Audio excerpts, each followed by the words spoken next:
ഞാൻ മുഹമ്മദ് സുബീഷ്. ഇന്ന് എൻ്റെ കൂടെ ഉള്ളത് സുധിമാഷാണ്. സുധിമാഷ് ഒരു ഓതറൈസർ ആയിട്ടുള്ള സ്നേക്ക് റെസ്ക്യൂറാണ്, സിവിൽ ഡിഫൻസ് വളണ്ടിയർ കൂടിയാണ്. ഇന്ന് ചൂടുകാലമായതിനു ശേഷം ജനവാസ മേഖലകളിൽ പാമ്പിൻ്റെ ശല്യം വളരെ കൂടിയിട്ടുണ്ട്. അപ്പോൾ ആളുകൾ കൂടുതൽ പ്രശ്നമാകുന്നത് സോഷ്യൽ മീഡിയയിൽ ഇത് എവിടെ നോക്കിയാലും ഈ പ്രശ്നമാണ് കാണുന്നത്.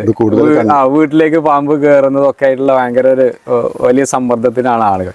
അപ്പോൾ ഈ ചൂടുകാലത്ത് എന്തുകൊണ്ടാണ് ഈ പാമ്പിൻ്റെ ശല്യം ഇത്രയധികം കൂടാൻ കാരണം എന്താണ്? പാമ്പ് മുന്നേ ഉണ്ടായിരുന്നല്ലോ. പാമ്പ് നമ്മുടെ ചുറ്റുവട്ടത്ത് സ്ഥിരമുള്ള ഒരു ജന്തുവാണ്, നമുക്ക് വളരെ വേണ്ട ഒരു സംഭവമാണ്.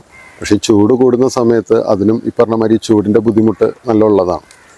അപ്പോൾ സ്വാഭാവികമായിട്ടും അത് തണുപ്പ് തേടി ഇറങ്ങുന്നതാണ് ഒന്ന്. മറ്റൊന്ന് ഇര തേടി ഇറങ്ങുന്നതാണ് മറ്റൊരു വിഷയം. അത് രണ്ടുമാണ് പ്രധാനമായിട്ടും പാമ്പിനെ ചൂടുകാലത്ത് പുറത്ത് കാണാൻ. ചൂടുകാലത്ത് പുറത്ത് കാണാനുള്ള പ്രധാന കാരണം എന്ന് പറയുന്നത് പറഞ്ഞ പോലെ ഭൂമിക്കടിയിൽ ചൂട് കൂടുന്ന സമയത്ത് പുറത്തേക്ക് വരുന്നതാണ്.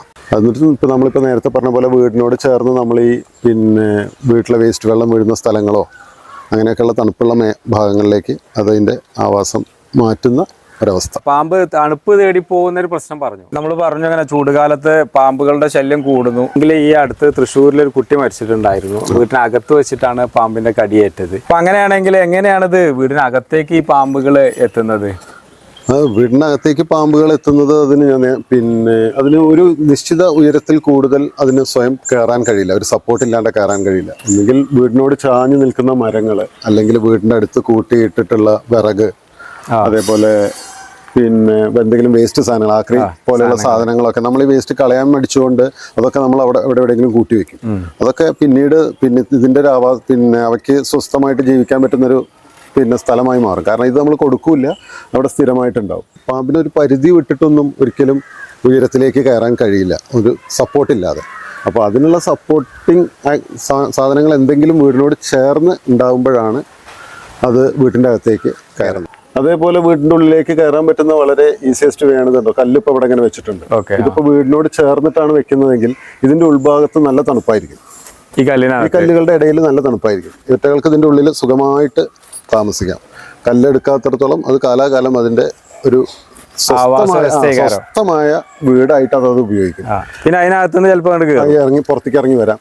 ഇത് പറഞ്ഞ പോലെ ഭക്ഷണം തേടിയിട്ട് വീട്ടിന്റെ ഉള്ളിലേക്ക്, ഇപ്പൊ വീടിനോട് ചേർന്നിട്ടൊക്കെ ആണെന്നുവെച്ചെങ്കിൽ വീട്ടിന്റെ ഉള്ളിലേക്ക് നമ്മുടെയൊക്കെ സാധാരണ ഒരുവിധപ്പെട്ട വീടുകളിലൊക്കെ എലി അത്യാവശ്യമുണ്ട്. അപ്പോൾ ഇതിന്റെയൊക്കെ മുകളിലേക്ക്, ഇതിനുള്ള ഓടിട്ട വീടിൻ്റെയൊക്കെ പ്രത്യേകിച്ച് മുകളിലേക്കൊക്കെ നോക്കിക്കഴിഞ്ഞാൽ അതിന്റെ ഗ്യാപ്പിലൊക്കെ അണ്ണാനോ എലികളോ കൂടുണ്ടാക്കി വെച്ചിട്ടുണ്ടാവും. അതിനെ കാണുമ്പോൾ സ്വാഭാവികമായിട്ടും അതിന്റെ ഇരയായതുകൊണ്ട് അത് കയറി വരാനുള്ള ശ്രമം നടത്തും. അപ്പോൾ അത്തരത്തിൽ വീട്ടിന്റെ ഉള്ളിലേക്ക് കയറാനുള്ള സാധ്യത ഒരു 90% കൂടുതലാണ്. അപ്പോൾ നമ്മളെ ഏറ്റവും കൂടുതൽ വീട്ടിന്റെ അകത്തേക്ക് ഇഴജന്തുക്കൾ, ഏത് ഇഴജന്തുക്കളാണെങ്കിലും വരാതിരിക്കണമെങ്കിൽ പ്രധാനമായിട്ടും ചെയ്യേണ്ടത് ഒന്ന് അതിന്റെ ഉള്ളിലേക്ക് കയറാനുള്ള സൗകര്യം ഇല്ലാണ്ടാക്കുക എന്നുള്ള എൻട്രി പോയിന്റ് കിട്ടരുത്. മറ്റൊന്ന് എന്താ വെച്ചാൽ അവറ്റകൾക്ക് നമ്മുടെ വീടിന്റെ ചുറ്റുവട്ടത്തുനിന്ന് ഭക്ഷണം കിട്ടരുത്. എന്നുവെച്ചാൽ നമ്മൾ ഈ വേസ്റ്റൊക്കെ നമ്മൾ തൊടിയിലൊക്കെ ഇരിക്കും കൊണ്ടുവരുന്നുണ്ടാവുക, ചിലപ്പോൾ തെങ്ങിൻ്റെ വീട്ടിലോ മറ്റോ ആയിരിക്കും കൊണ്ടുവരുന്നുണ്ടാവുക. അത് തിന്നാൻ വേണ്ടി എലിയോ പെരിച്ചാഴിയോ വരും, ഇവ വരും. ഈ പറഞ്ഞ പോലെ ഏരിയക്ക് വീട്ടിലേക്കാണ് കയറി വരുന്നത് വെച്ചെങ്കിൽ അതിന്റെ പിന്നാലെ വരും. ലക്ഷ്യം മാത്രമല്ലേ ഉള്ളൂ. പിന്നെ ഈ മരങ്ങള് ചുറ്റുമുണ്ടെങ്കിൽ അതിലൂടെയൊക്കെ കയറി വരാം. ഇപ്പൊ എണ്ണാൻ്റെ അങ്ങനെയുള്ളതിന്റെ ഒക്കെ പിന്നാലെ വരാനുള്ള സാധ്യത. നമ്മളിത് കൃത്യമായിട്ട് വേസ്റ്റ് ഡിസ്പോസ് ചെയ്യുക എന്നുള്ളതാണ് അതിന് ഏറ്റവും ഉത്തമമായ വഴി. വീട് വൃത്തിയായി വീടും ചുറ്റുപാടും വൃത്തിയായി സൂക്ഷിക്കുക എന്നുള്ളതാണ് ഏറ്റവും നല്ല സൊല്യൂഷൻ അല്ലേ? അതെ. ഇപ്പോൾ നമ്മൾ ചിലപ്പോൾ പ്രിക്കോഷൻ എടുത്താലൊക്കെ ഈ സാധനം ചിലപ്പോൾ അകത്ത് കയറിയെന്ന് വരും. കയറിയെന്ന് മാത്രമല്ല, ചിലപ്പോൾ കടി കിട്ടിയെന്ന് വരും. പിന്നെ എന്താണ് നമ്മൾ ചെയ്യേണ്ടത്? പാമ്പിന്റെ കടി ഏറ്റു കഴിഞ്ഞു പറഞ്ഞ പോലെ അകത്തുനിന്ന് മാത്രമല്ലല്ലോ, നമ്മൾ പുറത്തുകൂടെയൊക്കെ നടക്കുന്നത് എവിടുന്നും കിട്ടാം. പ്രത്യേകിച്ച് ഇപ്പോൾ ഈ ചെടി ചെടിച്ചട്ടി വെച്ചിരിക്കുന്നു, ചെടിച്ചട്ടി നനയ്ക്കുന്ന സമയത്ത് അവിടെ എന്തെങ്കിലും നമ്മൾ കാണുമ്പോൾ ഒരു പുല്ല് പറിക്കാൻ പോയാൽ മതി, അതിൻ്റെ ഇടയിലൊക്കെ ഒരു പക്ഷേ അത് ഉണ്ടാവാം. കടി കിട്ടിക്കഴിഞ്ഞാൽ നമ്മൾ ഫസ്റ്റ് ഏറ്റവും പ്രധാനപ്പെട്ട ഒരു കാര്യം, നമ്മൾ എത്രത്തോളം പറഞ്ഞാൽ അത് നടക്കില്ലെങ്കിൽ കൂടി പാനിക് ആവാതിരിക്കുക എന്നുള്ളതാണ്, നമ്മൾ പരിഭ്രാന്തരാവാതിരിക്കുക എന്നുള്ളതാണ് പ്രധാന കാര്യം. അതിൽ ഒരു പരിധിവരെ അത് വിജയിച്ചാൽ തന്നെ നമ്മുടെ ബ്ലഡ് സർക്കുലേഷൻ പെട്ടെന്ന് കൂടില്ല. അതിൻ്റെ ഫലമായിട്ട് തന്നെ വിഷം കയറുന്നത് കുറയും. പിന്നെ നമ്മൾ പണ്ടൊക്കെ ശീലിച്ചിരുന്ന ഒരു രീതിയാണെന്ന് വെച്ചാൽ ഈ കടി കൊണ്ടതിൻ്റെ മുകൾ ഭാഗത്ത് നിരത്തി കെട്ടിടുക, അങ്ങനെയുള്ള കാര്യങ്ങളൊന്നും ഇപ്പം ഇല്ല. ഇപ്പോൾ നമ്മൾ ശരിക്കും ചെയ്യുന്നത് ആ ഭാഗം, ആ മസിലോ ആ ബ്ലഡ് സർക്കുലേഷനോ തീരെ അനങ്ങാത്ത രീതിയിൽ, തീരെ ഇമ്മൊബിലൈസ് ആയിട്ട് അനങ്ങേ ചെയ്യാത്ത രീതിയിൽ നമ്മൾ എത്രയും പെട്ടെന്ന് ഹോസ്പിറ്റലിലേക്ക് എത്തിക്കുക എന്നുള്ളതാണ് ചെയ്യാനുള്ളത്. ചിലപ്പോൾ കടി കിട്ടിയ ഭാഗം അമർത്തി പിടിക്കുക, അല്ലെങ്കിൽ കഴുകുക അങ്ങനെയുള്ളതൊന്നും ചെയ്യരുത്. കഴുകണൊക്കെ സമയത്ത് ആ ഭാഗം ഇളക്കം വരും. ഇളക്കം വന്നു കഴിഞ്ഞാൽ പെട്ടെന്ന് സർക്കുലേറ്റ് അതെ, സർക്കുലേഷൻ എന്നുള്ളതല്ല, ബ്ലഡിൻ്റെ മുകളിലുള്ളൊരു ഇതിലൂടെയാണത് ശരിക്കും വിഷം പിന്നെ ശരീരത്തിനുള്ളിലേക്ക് വരുന്നത്. അപ്പോൾ അത് ആ ഇളക്കം ഒഴിവായാൽ പിന്നെ വിഷം മുകളിലേക്ക് പെട്ടെന്ന് എത്തില്ല. ഏത് രീതിയിലുള്ള ഹോസ്പിറ്റലുകളിൽ നമ്മൾ പെട്ടെന്ന് പോകണം, അങ്ങനെയൊക്കെ എങ്ങനെയാണത്? എല്ലാ ഹോസ്പിറ്റലിലും ഇല്ല എന്ന് വെച്ചാൽ ഒരുവിധപ്പെട്ട വലിയ ഹോസ്പിറ്റലുകളിലൊക്കെ ഇതുണ്ട്. ആന്റിവെനം ഉണ്ടാവും.